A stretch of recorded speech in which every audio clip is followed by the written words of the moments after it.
आमच्या गावामध्ये कीर्तन सुरू होतं त्यावेळेस आम्हाला झोप लागते आणि अजान सुरू होते त्यावेळेस आम्हाला जाग येते।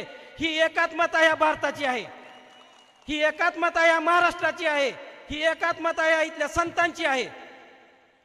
वारकरी संप्रदाय हा सगळ्यापेक्षा वेगळा, त्याला देखील बाटलं गेलंय। वारकरी संप्रदायामध्ये 18 पगड समाजाची लोक वारकरी संप्रदायामध्ये आहेत। त्यांचे अभंग ऐकून आम्ही झोपी जातो, अजान ऐकून आम्ही जागे होतो। या सभेला संबोधित करण्यासाठी आमचे युवा नेते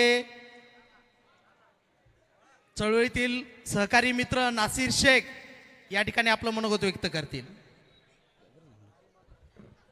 सर्वांना पहिल्यांदा अस्सलामु अलैकुम, जय भीम, जय लहूजी, जय वंचित। मी प्रथम एक घोषणा देत आहे, घोषणा पूर्ण वाशीमध्ये घुमली पाहिजे।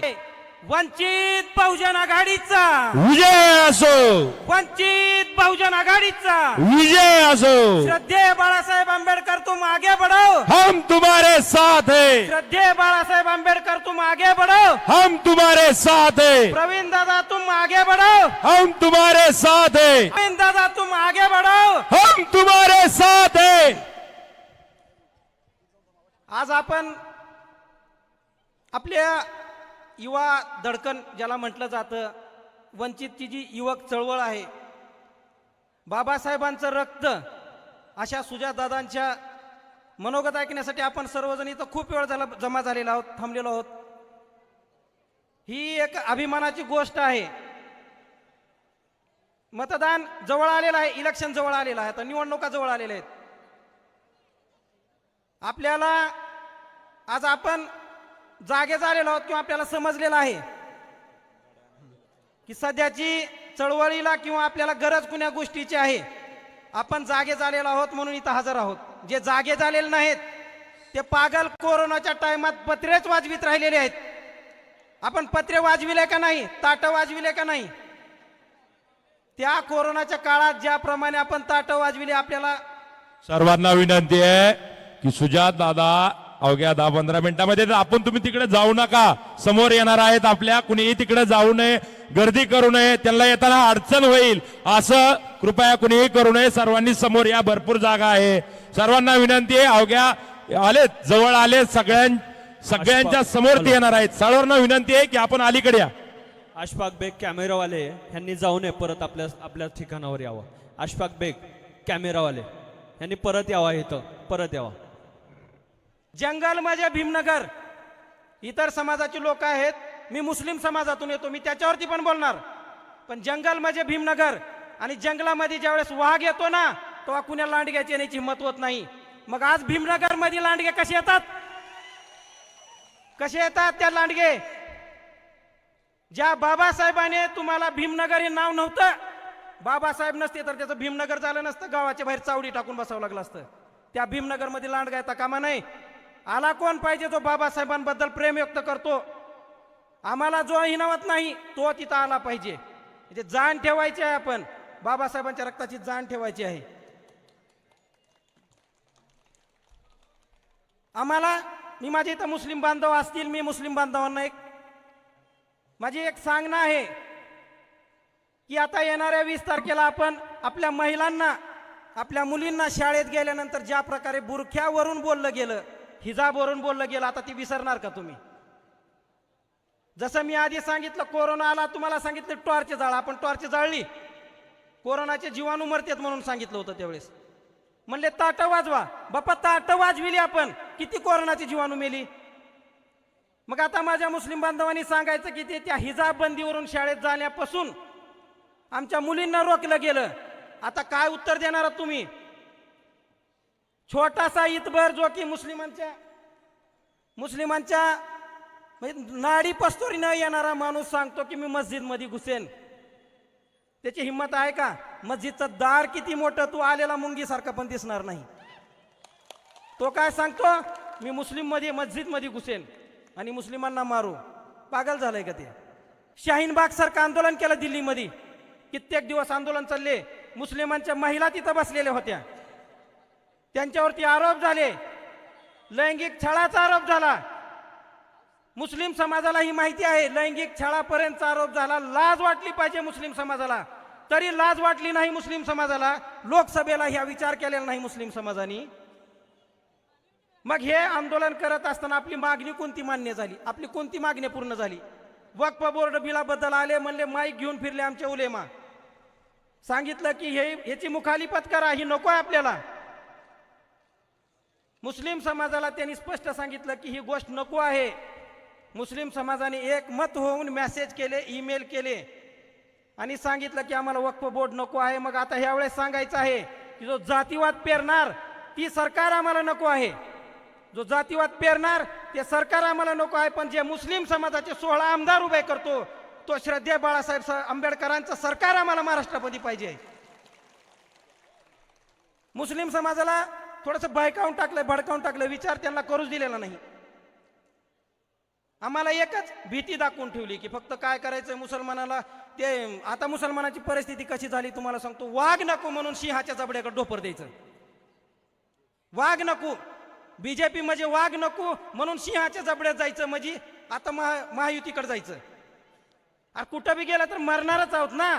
त्यापेक्षा जो तुमचा आवाज बुलंद करण्यासाठी 16 उमेदवार देतो तो तुम्हाला जगण्याचा अधिकार कशा प्रकारे देतो ह्याची जाणीव ठेवा. खूप ठिकाणी मी ऐकलं, ज्यावेळेस टीव्ही चॅनलवरती न्यूज ऐकतो मला भरपूर वेळेस असं ऐकण्यात आलं की आम्ही मुस्लिम, मराठा बांधव, त्याचबरोबर आम्ही सर्वजण मिळून सत्ता स्थापन करू. ओबीसीनी सांगितलं ओबीसी मुस्लिम एकत्र येऊन सत्ता स्थापन करू. 2 वेळेस बी मुस्लिम नाव आलं. अरे आता किंग मेकर होण्याची वेळ आलेली आहे. आता तर जागे व्हा. आता का तुम्हाला पैगंबर येणार नाही जागे करायला? पैगंबरावरती टीका केली तेव्हा घरातून बाहेर निघाल ना, बुज दिला नु. तरी त्याच नेत्याला तुम्ही जर मतदान करणार असाल, जो नेता त्या रामगिरी महाराजाला सपोर्ट करतो, तर मग तुमचा जमीर मेलेला आहे, तुमचा इमान मेलेला आहे. इमान विकून जर तुम्ही खाणार असाल तर याद रखा, ज्या वेळेस कब्रस्तान मध्ये जाचाल पहिल्या वेळेस तुम्हाला विचारलं जाईल की बता तूने क्या किया वहां पे जाके.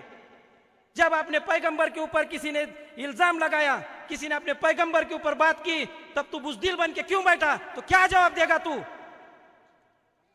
जब अपनी औरतों के ऊपर आम्हाला सांगितलं गेलंय, मुसलमानाला सांगितलं गेलं तुमच्या मुली शिकवा.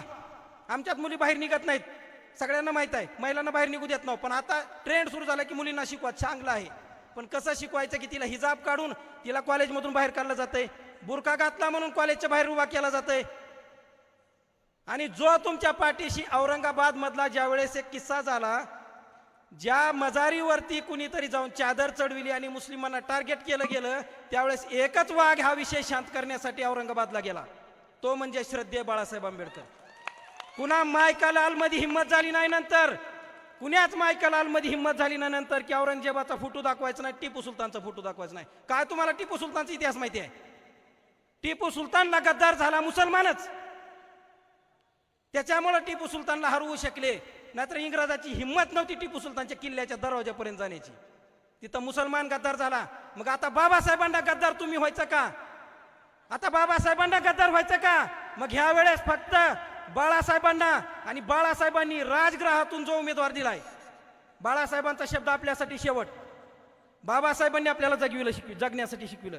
बाळासाहेबांचा जर शब्द शेवट, तर राजगृहातून जर कोण उमेदवार आलेला आहे तो प्रवीण दादा हे राजगृहातून निवडले गेलेले आहेत. त्या राजगृहापासून प्रवीण दादाचं नाव आलेलं आहे. त्याच्यामुळे आपल्याला तिथेच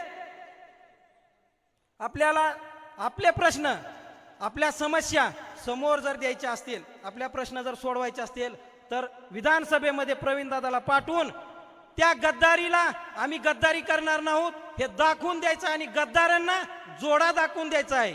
तुम्ही कुण्याही पक्षात फिरा, पण यावेळेस फक्त येणार म्हणजे येणार वंचित बहुजन आघाडी हे आपण दाखवून द्यायचं आहे.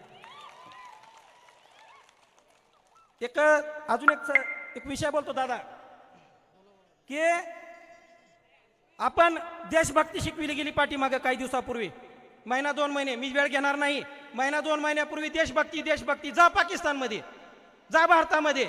देशभक्ती कशाला म्हणते? ज्या वेळेस भारतीय जवानांना आज किती सुविधा आहेत, अचानक सुट्टी दिली जाते. सकाळी त्यांना सांगितलं जातंय की बाबा तुला सुट्टी दिली, जा घरला. त्याला रेल्वेचं आरक्षणचं तिकीट भेटत नाही, ती मधात झोपून येतंय. त्यावेळेस सत्ताधारी झोपले का? मग तुमची देशभक्ती कुठं आहे? केला का भारतीय जवानांसाठी? काय केलं? त्यांना एक सांगितलं जातं त्यांना खूप काही सर्व्हिस भेटते त्यांना, दारू भेटती त्यांना, राशन भेटतं, त्यांच्या दारूवरच नजरा, पण त्यांच्यामुळे टिकून आपण आज अस्तित्व आपलं आहे हे आपण विसरलेलो आहोत. आता हे विसरायचं नाही. देशभक्ती पण आपणच शिकवायची. आणि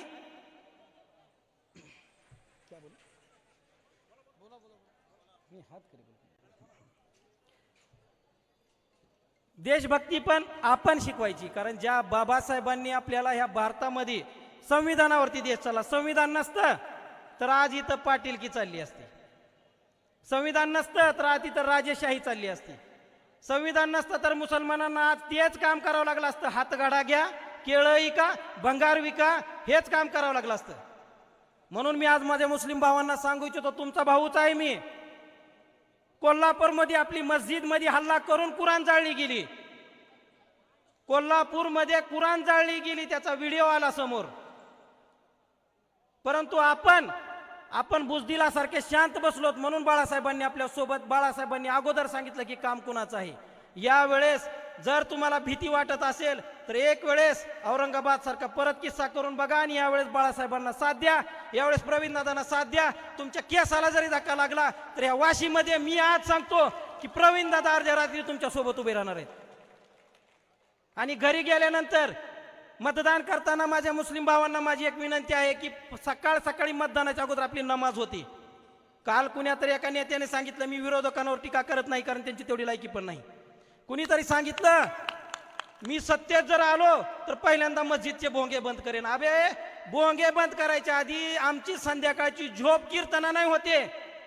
आमच्या गावामध्ये कीर्तन सुरू होतं त्यावेळेस आम्हाला झोप लागते आणि अजान सुरू होते त्यावेळेस आम्हाला जाग येते. ही एकात्मता या भारताची आहे, ही एकात्मता या महाराष्ट्राची आहे, ही एकात्मता या इथल्या संतांची आहे. वारकरी संप्रदाय हा सगळ्यापेक्षा वेगळा, त्याला देखील बाटलं गेलंय. वारकरी संप्रदायामध्ये 18 पगड समाजाची लोक वारकरी संप्रदायामध्ये आहेत. त्यांचे अभंग ऐकून आम्ही झोपी जातो, अजान ऐकून आम्ही जागे होतो. तर सकाळी उठल्यानंतर आपण मस्जिदमध्ये फजरची नमाज आधी होते. नमाज पडताना, नमाज झाल्यानंतर, दुआ झाल्यानंतर 5 मिनिट फक्त आपण मस्जिदमध्ये थांबायचं आहे आणि एकच विचार करायचा आहे की मी ज्या वेळेस मी माझ्या कबरमध्ये दफन होईल, मुस्लिम बांधवांना सांगतो जब हम कब्र में दफन होंगे तब हम खुदा से कहेंगे मौत कब आएगी पता नहीं, लेकिन हम खुदा से कहेंगे, हम अपनी कब्र से कहेंगे कि मैं जिसने मेरे जात को, मेरे कौम को ललकारा, मैं उसको आज वहां गिरा के आया हूं.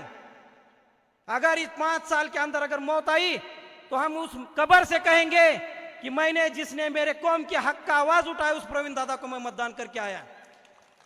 मैं उस बड़ा साहब को साथ दे के आया जो बड़ा साहब आज उम्र के 65 साल के बाद भी लेकिन मुसलमान हो, मराठा हो, हर एक कौम के साथ में एक साथ खड़े रहते हैं. इसके लिए हम लोगों को यही सोचना है कि इसके बाद अगर जातिवाद खत्म करना है, अगर हमको सब लोगों के साथ, हमको नौकरी चाहिए, हमको काम चाहिए, हमको आरक्षण का तो हम छोड़ के देने का काम हुआ है. आरक्षण हमें क्या करना है, मुसलमानों को तो आरक्षण मिलेगा नहीं, जो मांग रहे उसको नहीं मिलेगा, तो तुमको क्या मिलेगा, वो सब छोड़ के दो. अब एक वक्त बाला साहब की सत्ता लाओ और देखो मुसलमान भी इस देश में गर्दन ऊपर करके चलेगा. यही मैं बोलूंगा और मैं आप सबसे ये रिक्वेस्ट करूंगा कि वाशी में से सबसे ज्यादा लीड मुझे प्रवीण दादा को मिलेगी, ये मैं देखना चाहता हूं. आणि मी आज पण सांगतो की एक कमीत कमी इथून सगळ्यात जास्त लीड 1 नंबरला प्रवीण दादा राहतील अशी अपेक्षा करतो आणि मी थांबतो. जय हिंद, जय महाराष्ट्र, जय वंचित. आपल्या